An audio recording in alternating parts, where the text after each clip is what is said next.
All right, take it away. Just as a general content warning, I'm going to be covering some like pretty heavy stuff.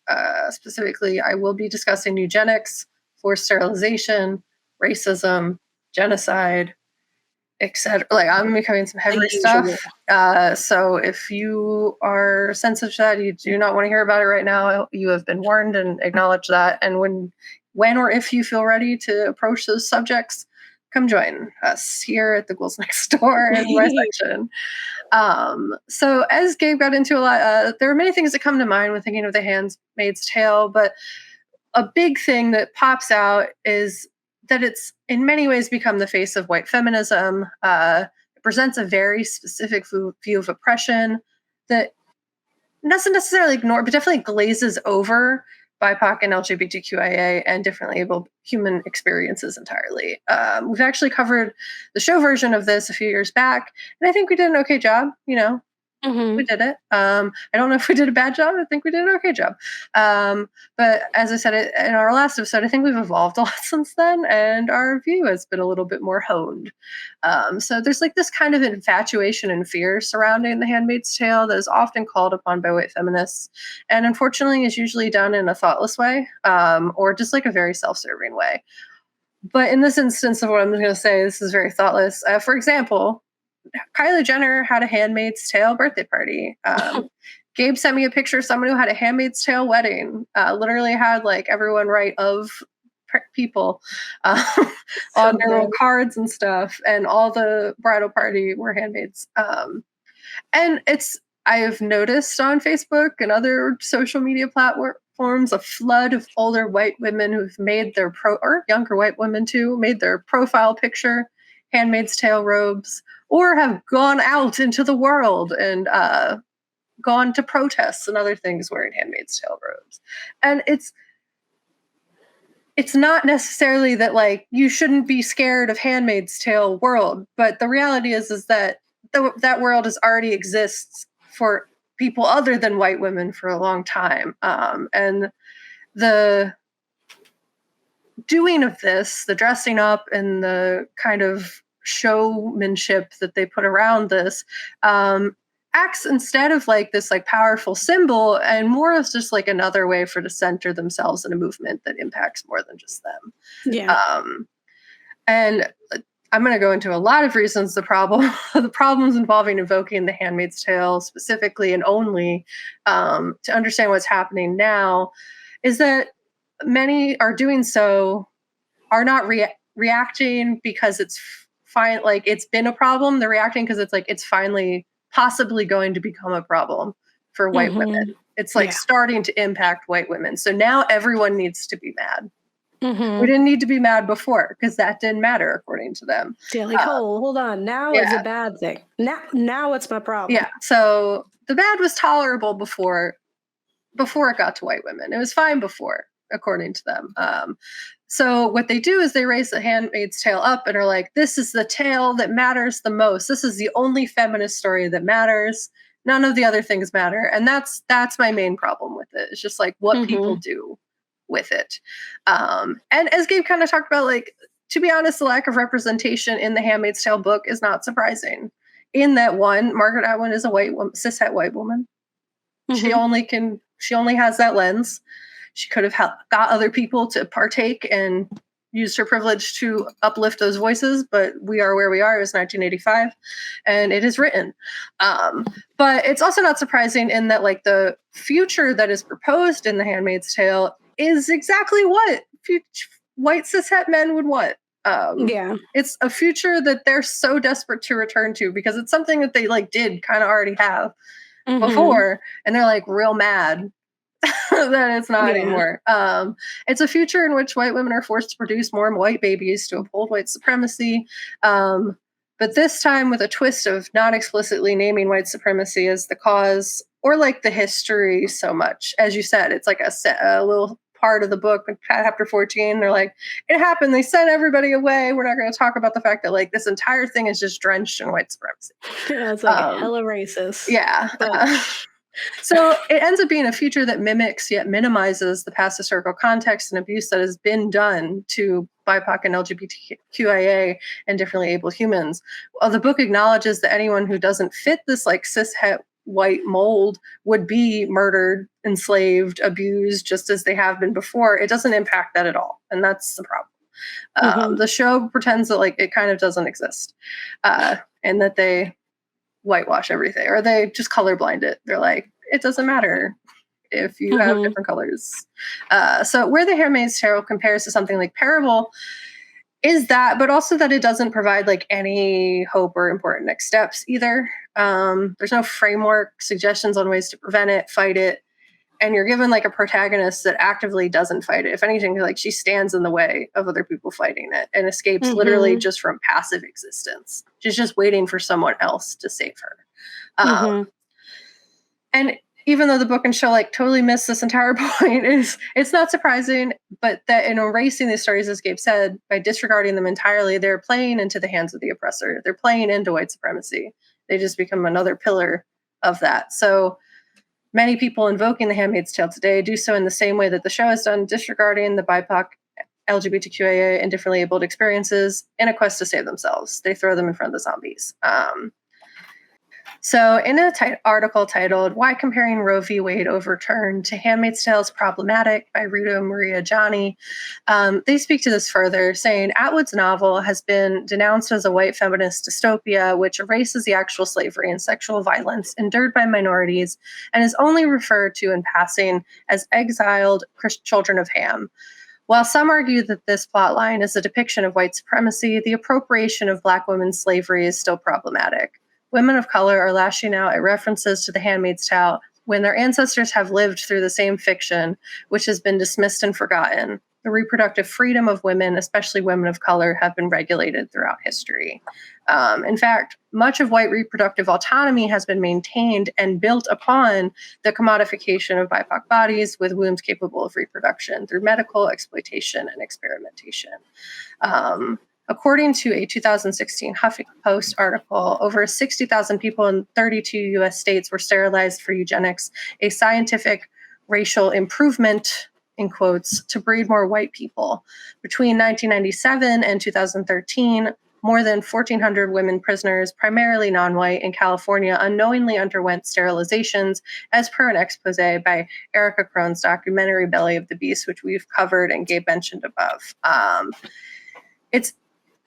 If interested in learning more about that, I recommend checking out when we interviewed the director, and it was one of our previous episodes. So, like, why did we end up with this story? Why does it choose to focus on what it does? It can be understood further when looking critically at Margaret Atwood's lens in the writing of the story. In an article on Environmental History now titled "Bodies and Sexuality in Gilead, a queer ecofeminist reading of The Handmaid's Tale" by Osme Arkia, they describe Margaret Atwood's inspiration for The Handmaid's Tale as Margaret Atwood took inspiration for The Handmaid's Tale from two major events: the rise of the Christian right in the United States during the 1970s and 80s, and the Islamic Revolution in Iran in 1979. As a cis white woman, Margaret Atwood's lens is already skewed by default. If their inspiration came from those two events, the perspective they're pulling from doesn't prioritize the long history of sterilization, eugenics, and slavery that existed long before the 1970s. It's a lens that is much more focused on where we're going and how that could impact white cis women, instead of where we've been and how that has impacted BIPOC and LGBTQIA bodies. The world Atwood presents is not one that is new. It is one that has already been done and tested on BIPOC bodies, what's new is how it would specifically impact white women. A friend of the Ghouls, Jack Con Music 215, Jacqueline Constance, speaks on this in their TikTok channel. This was like one of the videos that really stood out to me. So they kind of go on to say that two cishet white men, cis women, are nothing more than breeders, that they'll gain none of the perks that they've been promised in their alignment with white supremacy, that while this abortion ban will disproportionately hurt BIPOC communities, it was done as a means to increase white births. As mentioned in our previous episodes, the decision to overturn Roe v. Wade and the active assault on women's rights/bodies is all motivated by a similar desire for a specific type of child, of white children, of Christian white children. White supremacists believe their culture and future are under attack, and that they are at risk for being erased and made the minority. To combat this, they need to force women to have birth, to have children.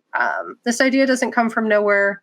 All we need to do is look back to history and think of the creation of birth control and its muddied, abusive past in Puerto Rico. I would like to thank Gabe for organizing this, because this was a once in their section and is now in mine. Mm-hmm.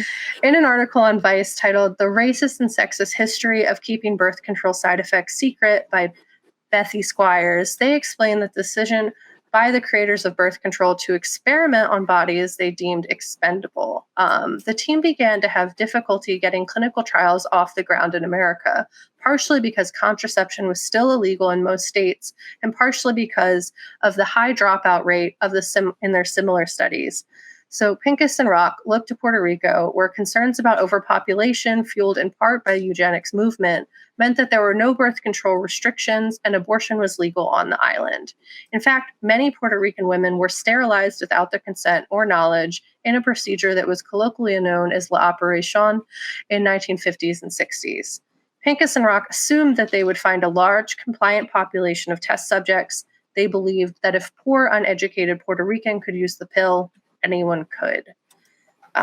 Later, when Puerto Rican women began to complain about the side effects and dropped out of the studies, the team took a crueler method of continuing their trials, and they go on to say that women in Puerto Rico dropped out of the study too. And so they started looking for women they could force to participate, both at home and in Puerto Rico, writes Anne Friedman of the New Republic. Women locked up in Massachusetts mental asylum were signed up. Women enrolled in medical school in San Juan were told that they had to take part in the medical test or face expulsion. Again, these women weren't told what the pill was for. Instead, they were supposed to shut up, take their medicine, and submit to the frequent invasive medical exams. When even this wasn't enough, the team decided to tell the women that it was a form of birth control, but neglected to explain the side effects or that it was a trial and experiment.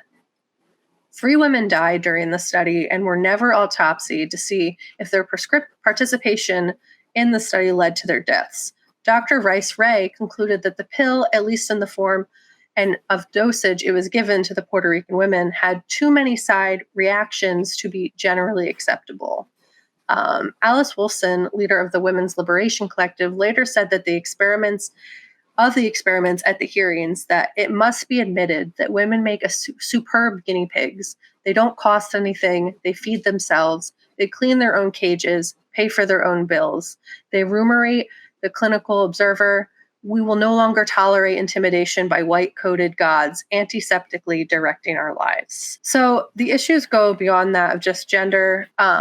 It is at the heart racist and founded in eugenics. The founder of Planned Parenthood, an American feminist named Margaret Sanger, was an advocate of forced sterilization, and in the Justice magazine article by Julia Marsiglio, "Feminism Must Be Intersectional or It's Just an Arm of White Supremacy," they explained this notion of eugenic feminism that was foundational to first wave early feminism and inherently linked to the suffragette movement, explaining that Sanger advocated strongly not only for the forced sterilization of some 15 to 20 million Americans whom she considered undesirables, but also for their segregation into concentration camps.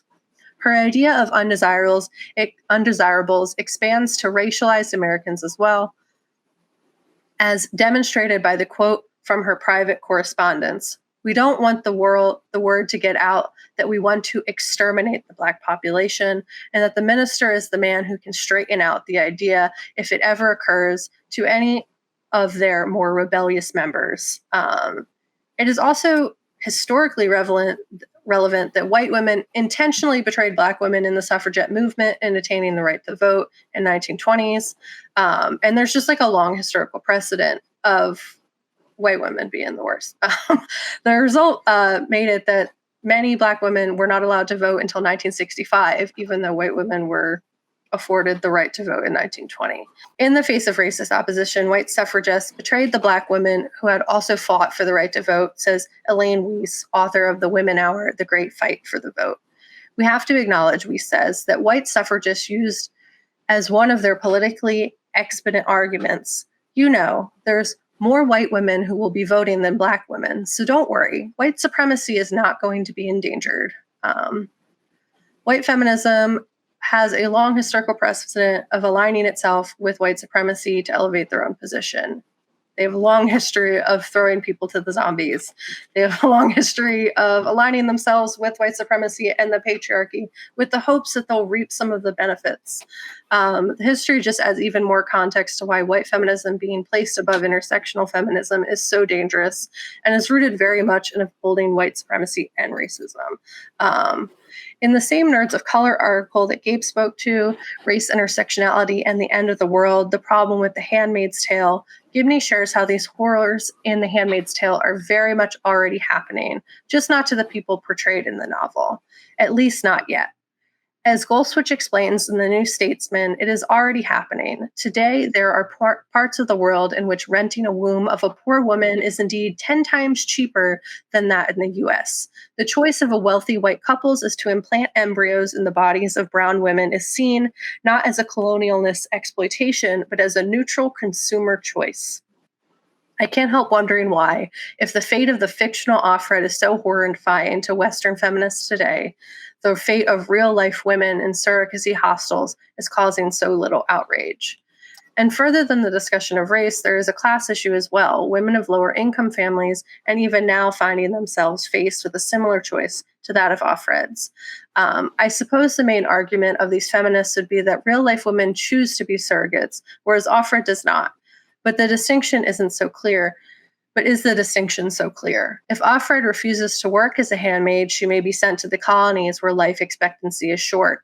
Yet even this is a choice of sorts. As she herself notes, nothing is going on here that I haven't signed up for. There wasn't a lot of choice, but there was some, and this was what I chose. In the real world, grinding poverty drives women of color to gestate the babies of the wealthy. As one Indian surrogate tells an interview, Simi Pasha, why would I be a surrogate for someone else if I don't need the money? Why would I make myself go through such pain? So the dystopian future in this book isn't dystopian or future. It exists now and has existed. It's just not happening to cis rich white women. Yep. As stated previously, Atwood was inspired by the rise of the Christian right in the United States during the 1970s and 80s, as well as the Islamic Revolution in Iran in 1979. I want to specify that this is less of a problem with Atwood's lens herself and more of just how the inspiration and call to Iran specifically can be problematic, as is often done in an Islamophobic way and is often without the context of what actually led to the revolution. And it's also something that's often done by Islamophobic people when they try to detach the US and Britain from the actual cause of that revolution. And what's often not acknowledged about this is that the revolution in Iran was a revolution puppeted by British and United States oil interests. The article mentioned previously written by Asme Arkia gives some historical context to the Iran Revolution, and they say, before the revolution, homosexuality and same-sex encounters were practiced widely in Iran and were rarely perceived as taboo or sinful. In the wake of the revolution, thousands of LGBTQIA+ people have been prosecuted for their lifestyle, continuing to this day. The link between profit generated from oil business and the exploitation of women and oppression of queer people can be traced back to the Shah Pahlavi's refusal to sell oil to Britain and the US and his desire to nationalize it. The interconnection between bringing foreign oil firms or nationalizing the Iranian industry and the freeing of women and sexuality or oppressing both cannot be disregarded. When Earth is being violated and used for profit, so are women, and so is their sexuality. They go into the further historical context of how colonialism and exploitation of Iran by Britain and the United States has led to where they are now. So the same Christian countries that demonize Iran on how they treat women are the ones that made that treatment possible because they wanted oil. I've seen TikToks that play into this where it's like kind of the calling out of radical and misinterpreted religion in general, specifically quoting the Bible and parts of the Bible and then like not telling people that that's what they're doing. And then they're like, wow, the people are like, wow, that's so horrible. That's not my religion. That's that's probably, so they'll say something Islamophobic or horrible. Yeah. And they'll be like, no, that was from the Bible. Actually, it's from this section of the Bible actually. And they're like, oh, what? I gotta go. That's crazy. Mhm. I didn't hear you say that. That's not real. And my point there is that the Christian right manipulates a religion to oppress people all the time. They manipulate the words of the Bible just as any other totalitarian power would. Yeah, and they do that in the book too. Like one of the aunts tells Offred, what is it? Something or the meek. Oh yeah, she like says the very first part of like, she says the thing, something of the meek, but then you said like precious as a meek, and then she leaves out conveniently that the meek inherit the earth. Because that's like just pick and choose. Yeah, that's what people do. Or at least people who are trying to like create a system of oppression, or like find it more convenient for other people to be oppressed if it like positions themselves in even a vague sense of power. But using the Bible and white supremacy to validate the exploitation that they've built into their empire upon their manifest destiny is something that's like a common theme, both in the book, but also just like in our country. My last big point is my problem is that the view of this like rise of Christian right as inspiration, like it implies that the rise of the Christian right implies that at any point they fell. And there, I understand that there was like this shift of republicanism to include religion times in a more drastic way instead of just like good old fashioned capitalism and racism. But I think a lot of times people will be like, the far right. And it's like, our founding fathers were the far right. This is not new necessarily. Like the Constitution is the manifesto for the far right. Like they say separation of church and state, but like most of the laws that have been made are drenched in. They also say black people aren't people. Yeah, so. like white supremacist Christianity, gross times. So like there's a reason that other countries teach about the United States as being like a radical far right country.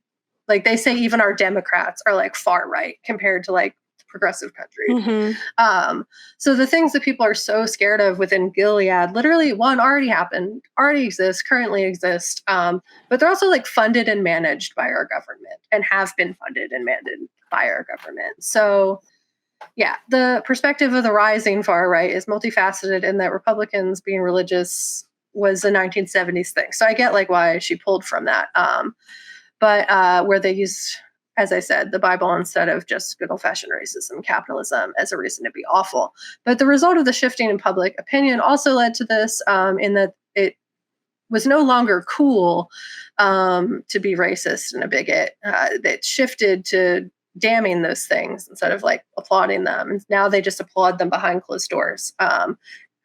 So that's why so many white Americans shout, "Make America Great Again, make America white again," unapologetically and without constant consequence, guilt, or critique. They want genocide and exploitation, but they don't want to feel bad about it. They want to be able to be racist without people telling them it's wrong. And they want the power white supremacy has promised them, much like what white women have historically done in this country, aligning themselves with the oppressor in the hopes that they will reap the benefits. Gabe already did this quote, so I'm not going to, but it's just that people, if they're given a little power, it's good. They want it. They knew that that was a way to get people to participate, is to dangle power and have women participate in being the oppressors. The reason white women at largely haven't found or haven't fought for intersectional feminism is because they want that scarce power. They don't mind sacrificing others to get it. And it's the environment that like facilitates so much of what's happened in modern times too. It's the environment that's facilitated January 6th. It's the environment that facilitated in the past the Civil War. It's basically just like the North has gotten better at practicing being racist quietly, and the South wants to be racist loudly again.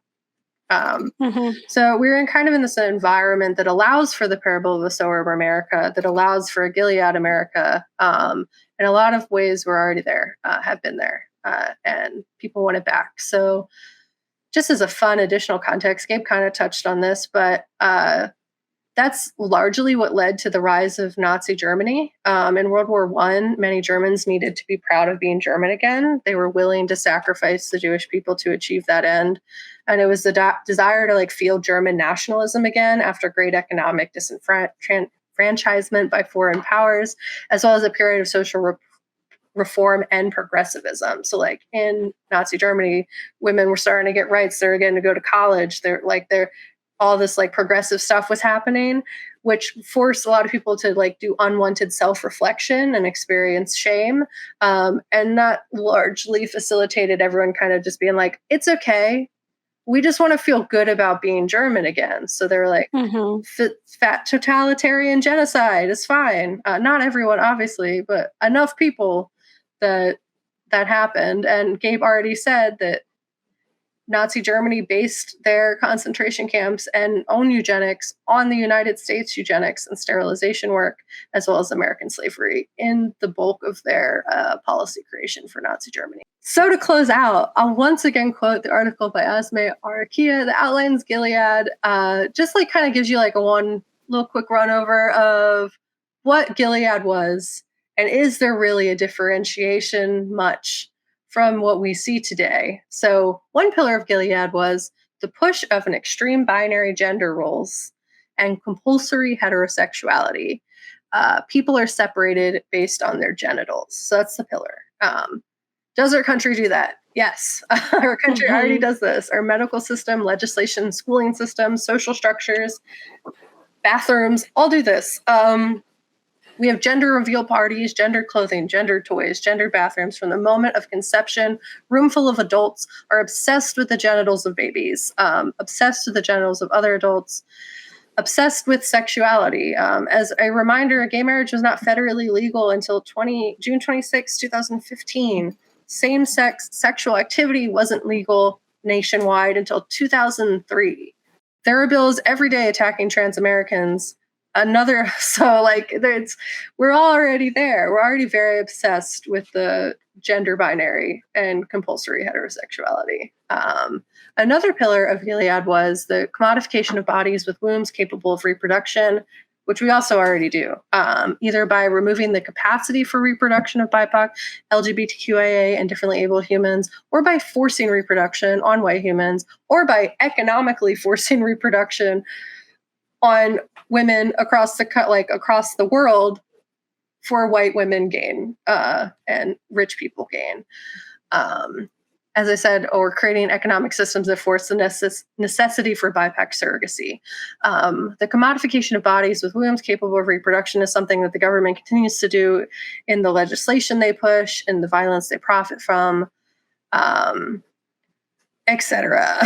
So the next pillar listed for Gilead is freedom and authority are given to white heterosexual men who use this power to kill queer people in the name of God, going as far as hanging their bodies on the wall as a reminder of punishment for homosexuality. As mentioned previously, they actively pass legislation that harms LGBTQIA plus people and especially trans people. While they don't hang them on walls, they do try to erase their existence. They do push legislation that actively harms them. They don't really prosecute people who murder them. As stated, marital and sexual rights weren't in existence until the early 2000s. It could also be argued about the freedom and authority given just to the first part of that, white heterosexual men in the US, and how that actively does harm people through racism and etc. They also are the majority of our government. They have been 99% of our presidents. So yeah. Just a little bit more. What's happening now, in addition to all the things I already said that are just kind of concerning, that people would be wow, don't do that. I learned that in Missouri, it's illegal to get divorced if you're pregnant, and they enforce that. The two good things is that the right to contraception has been codified, at least in the House. Cool. And is moving to the Senate. Only 8 Republicans voted to support this out of the hundreds of them. So that sucks. Also, they did codify interracial and gay marriage in the House again. Mm-hmm. Still waiting on that Senate, though. Yeah, it was like 157 of them voted against it, and like 48 voted for it. So that was fun. Mm-hmm. And also there has been something that like was just very concerning. It's not like necessarily real. Something that's been going around TikTok that I did research, but just as a fun fact, in 2021 North Carolina, there was a bill called Bill 158 that attempted to make it legal to murder a pregnant woman who you knew was seeking an abortion to protect the baby, specifically saying that to get to abortion was an act of first-degree murder, punishable by execution, and that abortion should be prevented with the use of deadly force. This bill has been brought up recently as it has been proposed as a form of misinformation, although the bill does exist. Like someone proposed that, whether or not they got it passed or not, like someone was like, that's a great idea, let's try that. Mm-hmm. So it's more just concerning that it was proposed at all, although the people saying like it's happening right now, it's not. Like they pushed, no one's really supported it. It was put up and they're like, no one's gonna say yes, or like revolution will happen reasonably. But it's not to say that there aren't like hundreds of laws being attempted to be passed across the country that actively. We had the whole Roe v. Wade episode where we talked about that, among all the other things, in terms of the oppression of women and why intersectional feminism is just so essential, why people need to care about it. Because it's not, you're not going to get the benefits, guys. You're not just like, stop it. You're not going to. It's blessed are the meek. Yeah, blessed are the meek. Blessed are the meek, but they don't talk about how they're going to inherit the earth. Yeah, I saw something on TikTok. It was like footage of like a small town meeting, and it was that they were trying to have anti-racist curriculum in the school, and this like woman was like arguing like we need to see both sides, so we have to show the benefit the other side, and so everyone was laughing at her because they're like, so what you're saying is we need to teach racism. Like that's literally because the opposite of anti-racism is racism. So what you're saying is we should teach people to be racist. Like, and she just like, it was getting it. Yeah, so funny to me. Like you were so, that's how deep you are into this like nonsense. Yeah, like it's like, do you hear yourself? And the truth is they don't hear themselves. So they don't. Yeah, and I mean, even to quote Parable of the Sower, it's like when she told her friend about the system and was like, we need to be prepared to like run, and like we need to make go bags, and like everyone, eventually these walls are going to fall and we're all going to die. She was like, no, I'm going to go tell my mom, that sounds scary and I don't want to deal with that. So I'm going to go not deal with it. And then she goes to an industry town. Spoilers. And then the whole town was, that happened. The walls came down. Yeah. Everyone she was right. But it's like the whole idea of the cave, and it's like if people are plugged into it, they're not going to want to leave the cave, and that's just a reality. So, and also, you don't have it's the world to tell you that it was wrong. Yeah, like the white supremacy and the patriarchy both benefit from white women not realizing that they should care about other people, about them being racist. Like they actively benefit from that. So I understand why it's hard for them. But also, I also say like for all of the like Margaret Atwood is in Canada, right? And she completely like at the point of that being published, 1985, that was still when the schools were still active in Canada, of the Indigenous population being sent to schools and taught to be white and erased of their culture, and some of them murdered. They uncovered thousands of bodies just recently. Like, so. Oh, that's another thing that was on the internet that's stressful. That they're trying in the US to like remake that okay. Like that you can take the Indigenous children away. Yeah, that's what they're trying to do. Yeah, it's sorry.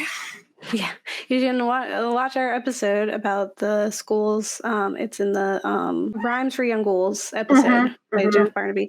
I just think like for all this, like clearly these things haven't happened to her, right? And these problems haven't happened to her, but she does this research, right? She goes in, she learns about the Iran war, revolution. She learns about American history, like again, being from Canada. So it's like, you can do the research. Like you clearly are capable of doing the research and putting in the time to tell a full thought out story.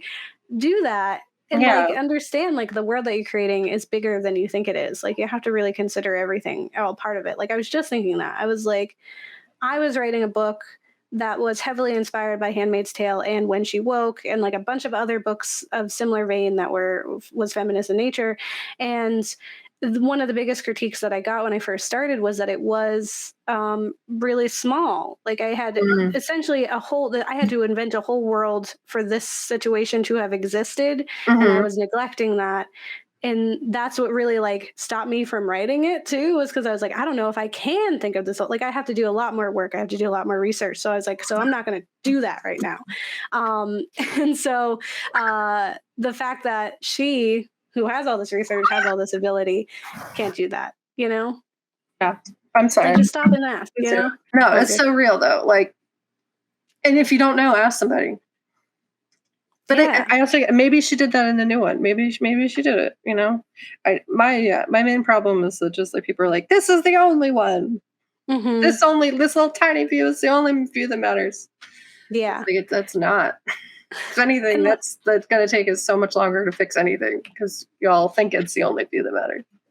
Yeah, and it's like I want to read Ursula Le Guin's book, but I know that like when we were looking her up to figure out if we were going to do this episode, like do an episode on her, we don't know anything about her, so it'd be weird. But she herself was like, I'm not a feminist, or like I did more harm than good, but it's because she was a product of her time. Like she was writing at the time that men were writing the same things. Like the fact that she exists as a woman in that space was literally the most feminist thing that she's done, not like the content entirely. So I think like that's something to say, like for her to admit, like actually don't give it all that credit. Don't give me all that credit. That ain't it. Is really important. And I feel like Atwood could do that instead of, you know, going around with pictures of her in next to Handmaids or being in the show. She was in the show. She like hits Offred in episode 1. Oh gosh. At this she's in the background. Go check it out, people. Yeah. I just rewatched it. I was like, hey, that's her. Anyway. I need to rewatch it too. I just like to know what's happening. I know so much more happened since we stopped watching it, so I was like, I should probably figure that out. Yeah, that's why I started from the top. Like a drop. Suzu. Suzu wants to be on the camera. She feels very strongly about it. Yeah.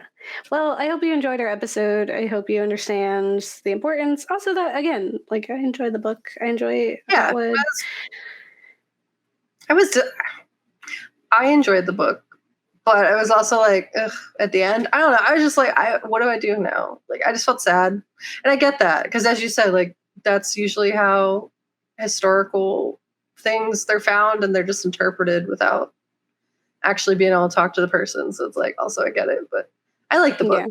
I did. It was fine. But I just remember like ending and being like, oh, I'm sad now. I'm disappointed. Yeah. It's not as empowering. What do I do? Motivating with this? As Octavia Butler. Yeah. Because I read Parable first, so I was like, that's what I wanted. That was the precedent. I was like, I need it to be as good as this.